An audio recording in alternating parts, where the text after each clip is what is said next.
Mahmoud Farouk, first of all, congratulations on winning the Freedom Award from Templeton. Thank you. And people come to their discovery of free markets and the whole notion of freedom usually through different roads. You're not born that way. It's something you discover and learn to appreciate. And so to give people an idea of the road traveled, I'm going to just quote from something you wrote a few years ago. I was a child in Imbaba, one of the most populous, radicalized, and poorest areas in Cairo. The area did not have sewage drains, and the only way to dispose of household waste was through a private vehicle that came to the house every month or two to collect it. The neighborhood was brought together each week by Friday prayers.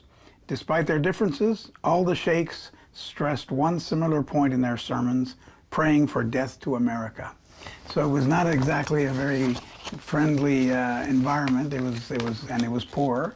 You're born into that. And Egypt is a very populous country. I think it's over 80 million people.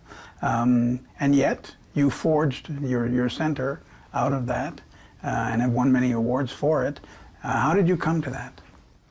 The idea comes to my mind in my early years in college. The first time I heard the word liberalism was through a friend in my college, and then I asked him, "What does this mean? What does this word mean?" And he didn't tell me much. And then back then I couldn't read or speak English. I searched the word in Arabic, and all what I found was sources from either left groups speaking about liberalism and Islamic groups speaking about liberalism. And both of them against it. Yeah, all the articles was basically against the ideas of liberalism, saying that this is a very bad idea and no one should believe in it, but no one tells exactly what is the idea is. And then I had a question in my mind, and I wanted to know what does this mean. And by time when I started to learn about the idea, I find that this is one of the things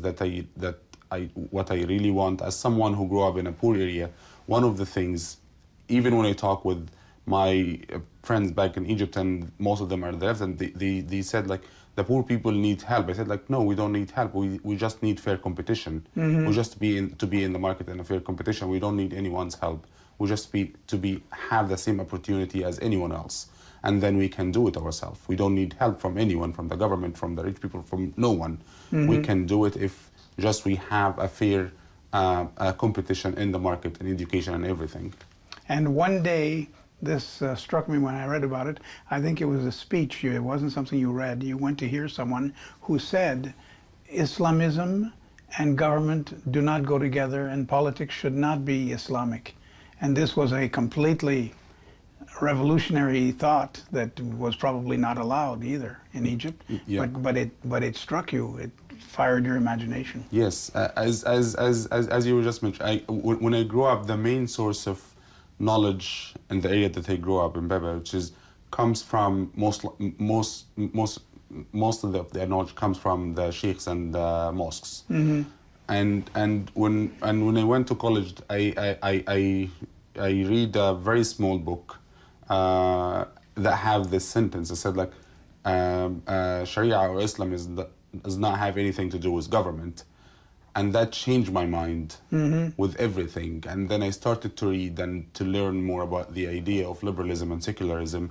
And since then, and in fact, in 2007, I started the first classical liberal organization in Egypt. And now we are we are kind of the first and the only think tank, classic liberal think tank in Egypt. And at first, did they try to block you from founding it or starting it? They didn't let you act on your own. It was difficult. Working in ideas, in the field of ideas in Egypt isn't an easy thing to do. No. There are always challenges. So to register the organization, we stayed more than a year and a half going back and forth. Basically every week we visit the government offices and talk to them and convince them. The censors. Yeah.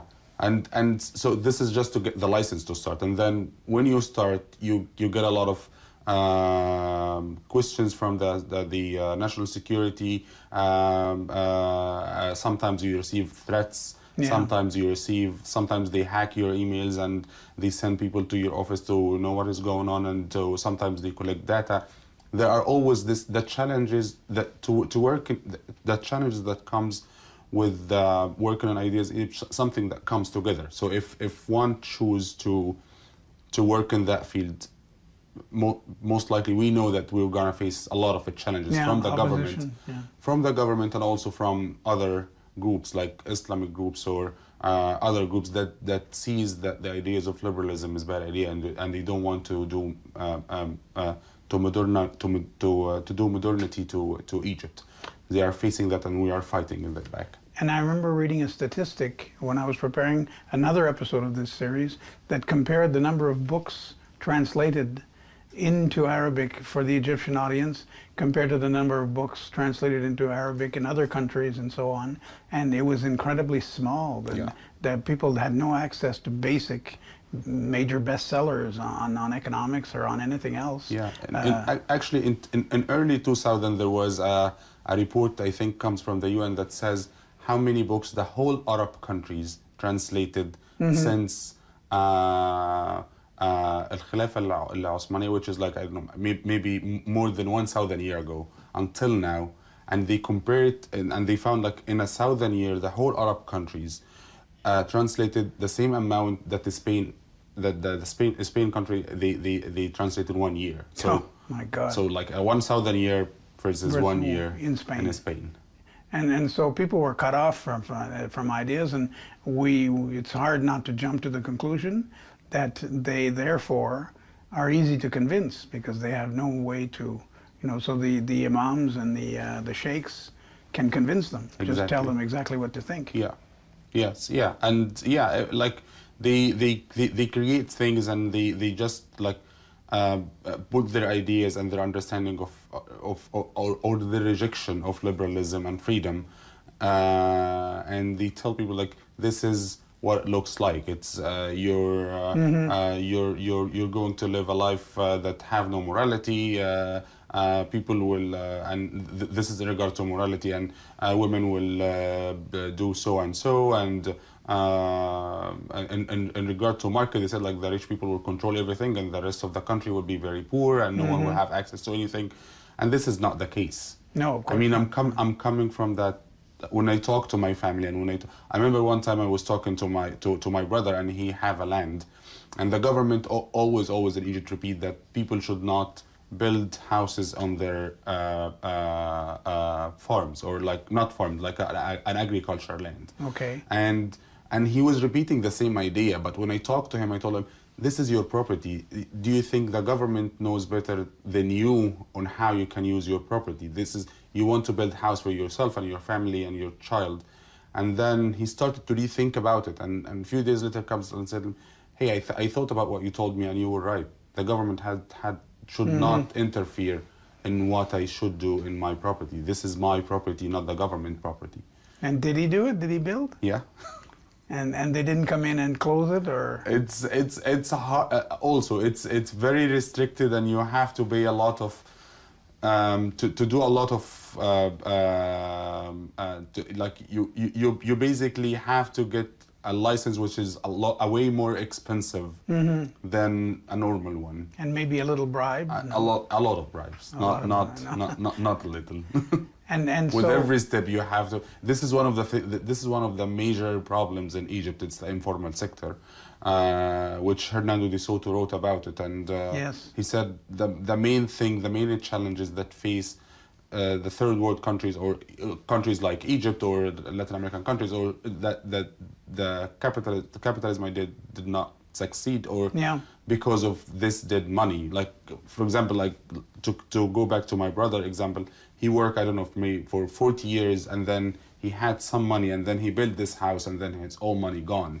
He can't take a loan from any bank. Right, and there's no real property title. No title, no. That the courts will enforce. Yeah, and that the cost the government makes everyone pay. Even the land is them, the land is owned by them, and the building is owned by them, and they pay tax and they pay everything. the government don't give them title, and therefore they just like they work for years and years and years, and then all their savings end up in a house, and they have no money, and they have to work from the beginning again. And that whole De Soto described it, the lack of paper documentation, rule of law, and so on, is a guarantee of poverty. Yes, it condemns people to poverty. Yes, exactly, and that's why we're seeing, like for example, the informal sector in Egypt is.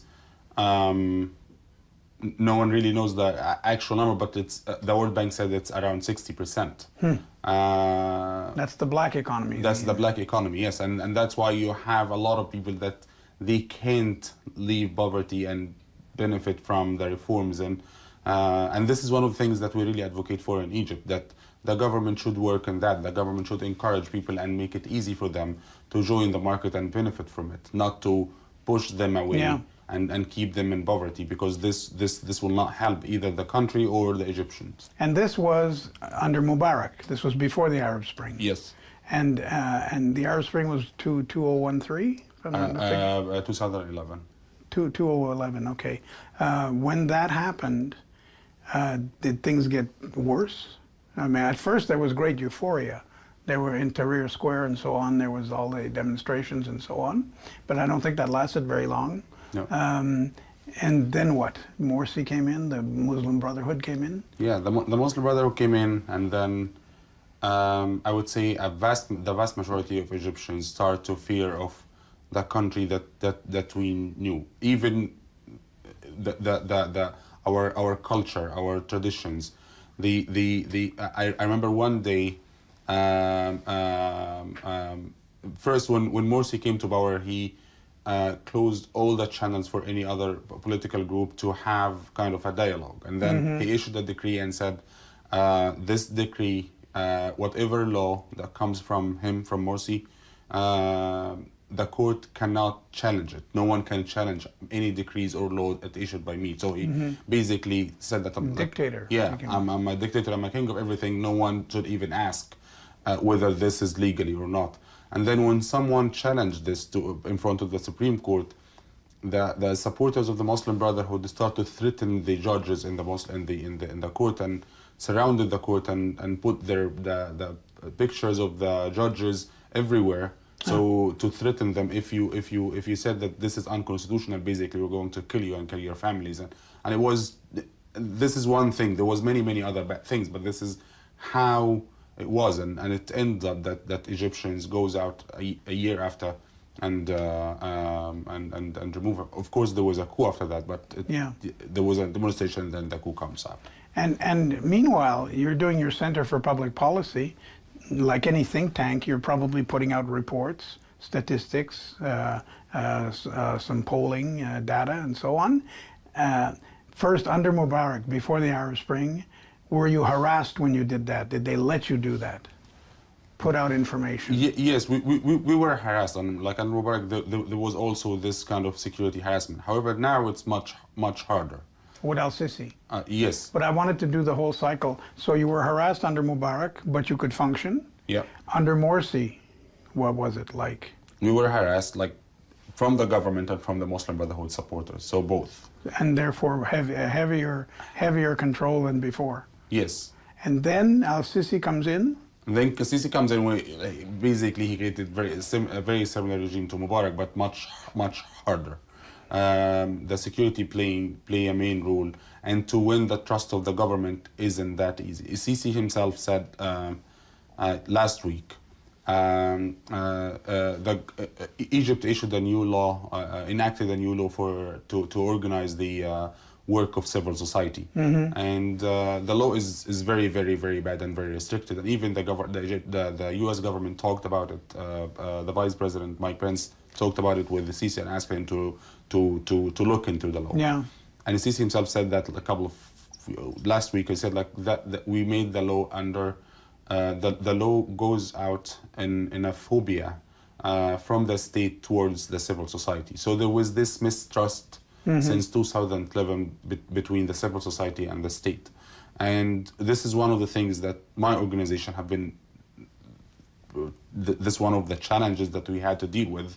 And yesterday when I was speaking about what was one of the challenges, or when I felt that we are on the right track or doing things, when we had this mistrust between us and the government, and we worked for years and to show them that we really want the good for the country and for the people. We don't want to destroy anything. We don't want to overthrow anyone. We just want to reform. We want people to have good life and good opportunities, and economy comes back to, or goes in the right direction. And do they come to you and warn you about the limits? Do they come to you and say, you can advocate this, free markets, let's say, but you cannot advocate freedom of speech on another issue? If you do, you're in trouble. In other words, do they control you? Do they try to give you warnings and so on? They do that, and it's a matter of how you negotiate with them. So yes, they will say, like, for example, we work on freedom of press. Like, why did you publish this report? What do you want to say? What do you want? Why are you doing that? Why are you just like? Why are you care about that? And then they start to do some, like, sometimes they stop some events. So like, for example, if we have an event and someone will speak about something, they can cancel the event. Really? And if we have a conference in a hotel where there are, like, people coming and members of parliament and media and even government, they can cancel all the things. And they can also, in some other cases, some of our friends that work in civil society organizations, they sometimes go to the landlord and ask the person who owned the building to kick them out from their office. Really? So they use several. That's a lot. That's getting pretty heavy. Yeah. So they use several methods, and it depends on how you negotiate with them, and how would you do the things that I said that yesterday. That one of the things that we really believe in. First is that quote from Milton Friedman that said, like, keep the alternative alive and available. This is when we face such restrictions, we focus on that, to keep the alternative alive and available. We don't want to kill the alternative, and we don't want to keep it unavailable. We want to keep it alive and available, so everyone one day will have it. The alternative being a free society, a freer society. Yeah. And this is and on the other hand, in many cases when they say, like, don't work on this or don't work on that, then we see how we can do what we want without compromising our ideas, but how to get what is possible, not what is the ultimate goal. So the ultimate goal is, for example, freedom of press, or freedom of religion, or a free market. This is the ultimate goal. In some cases, you can't do it immediately. You have to take a step, and then another step, and then another step. So we look of what is possible, what we can achieve now, under all the elements that we are facing: the security, the community, the Islamic movements, and the regime. Everyone, how we deal with all of this. And create success. And the way it unfolds with the Islamic authorities, they don't have the power anymore like they did under Morsi, but they have huge influence. Do you talk to them, or they don't even want to talk to you? We don't talk to them. We think that one. I would say our main. I just want to choose the correct word. It's our main obstacle is the totalitarian ideas in Egypt and also in the Arab world, which comes from Islamism, and so if we're going to if we have the authoritarian regime and if you have the totalitarian groups, then our main focus is how to eliminate and how to make the harm that comes from the totalitarian ideas less. Then liberalism would have more space in Egyptian society. And is there a chance that the Muslim Brotherhood could come back, or that things could regress? I'll tell you that there was a study a friend have done this study. He based here in DC, in 30 countries about the Muslim Brotherhood, and he was telling me that in 30 countries the Muslim Brotherhood was able to come back. Oh. Even with all the no matter how strong and the regimes are. However, and his idea is basically saying that they rely on their, as I don't know if you know this or not, but they are like based on secret seals. So no one knows who are the members. Even here in the United States, the United States there is Muslim Brotherhood in the United States, but no one knows who they are. Yeah, they're like a guerrilla movement. You don't really who are the members, where they get the money from, who's doing what. This is not clear at all, even here in the United States. So and also the social services that they provide to the people. I think I think this might be part, but the main reason that the Muslim Brotherhood comes back, or any other form of Islamism comes back to Egyptian society or any other society, is that first the failed of modernity, that we failed to modernize our country. The modernity ideas that we failed to introduce it to our people and to our community. Second is that when you have a gap, when you have something empty, whatever, and the available ideas is either Islamism or nationalism or authoritarianism. You don't have any other. You don't have the third alternative. No, that's right. And that's what we're doing. We're basically creating the third alternative that would take from each place, and then by time we're going. This is the thing that we really want, and this is the thing that we really believe in. And one day we want our alternative, the liberalism and the liberal ideas, and modernity became the first option for Egyptian people. And Hernando de Soto, who of course is Peruvian in origin, did his famous studies on how you bring about free markets through title of property and so on. He used Cairo as an example a lot, as if to say, well, if there's one place where it'll work, it's there.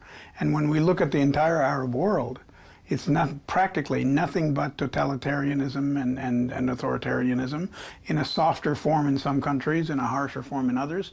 Is Egypt really the best hope for the Arab world? That's where you work, and they've let you work, and you've won many prizes. Is Egypt really the only chance? I would say Egypt is one of the chances. Egypt is the biggest country in the region. It has a lot of effect on other countries culturally, with language and with culture and with books and with Egypt has been always had this leadership influence on others. I think we're no longer as leaders as the country would, like maybe in the 60s or before, or even before that. Now there are like maybe the Saudis or the Emiratis, but still Egypt is kind of a milestone in the Arab world. It's not a small country. It's a very big country. It's an important country. It leads. And we are on the right track on the economic reform. If we succeed in the economic reform, I think the country in a few years, will play a main role. And then the place to have classic liberal group in Egypt would play a main role in the future of the region. And you might rise to political prominence. You're a reasonable man. It would be great if it was you instead of some of these other people. Thank you. So I hope that the idea will take place. I don't think I'm a politician. I think we're providing the ideas and alternatives for everyone. And that one of the main goals is to have core of classical liberals that can lead the political group in the future. And this is one of the things that we're really working on at the moment. Well, Mahmoud, we certainly wish it upon you and upon your country. Long life and good luck. Thank you so much. And congratulations again on the award. Thank you. My pleasure. Thank you so much.